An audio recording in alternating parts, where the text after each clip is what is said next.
Assalamu alaikum. Bizga Ramazon oylari bilan boshlanadi.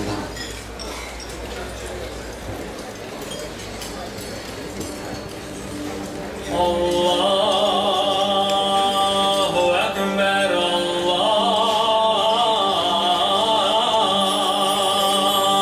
Ekber.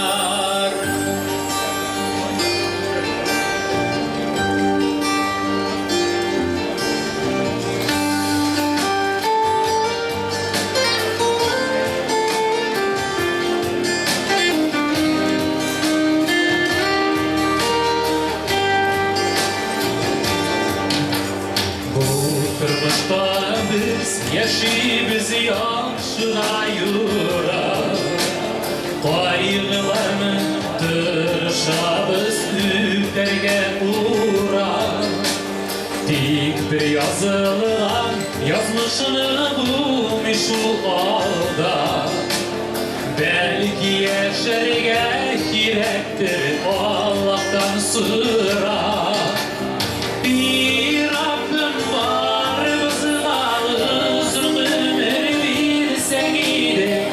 Selametlik bir sen idin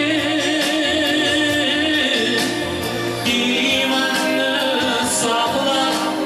ümitlerini akla Bu dünyada yaşasın ile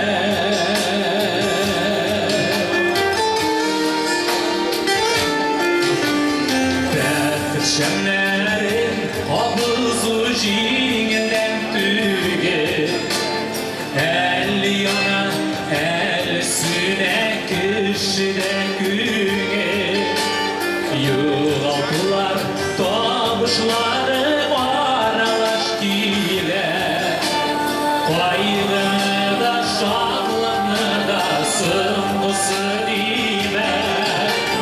Bir Rabbim var rızığa, uzun ömür bir senide Selametlik bir senide İmanını sakla, ümitlerini akla Bu dünyada yaşasın ile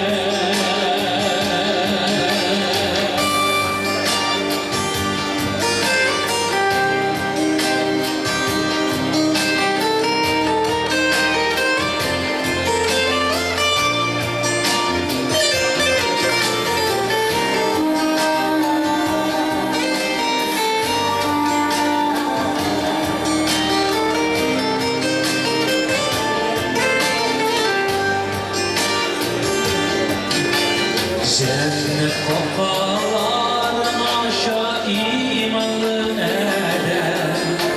Jiri kıcmak bulur ide saklasa eder Sağışlarda sabır idir top sinemeli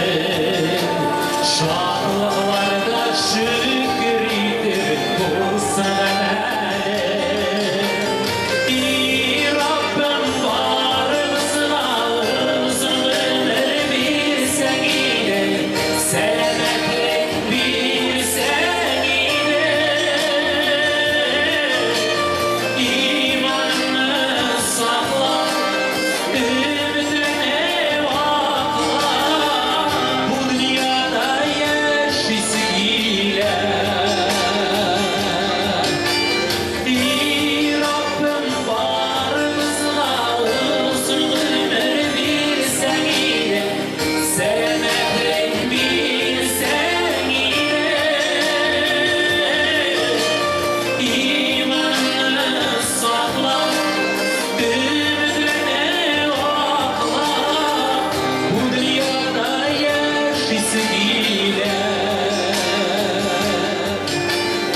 İmanını sakla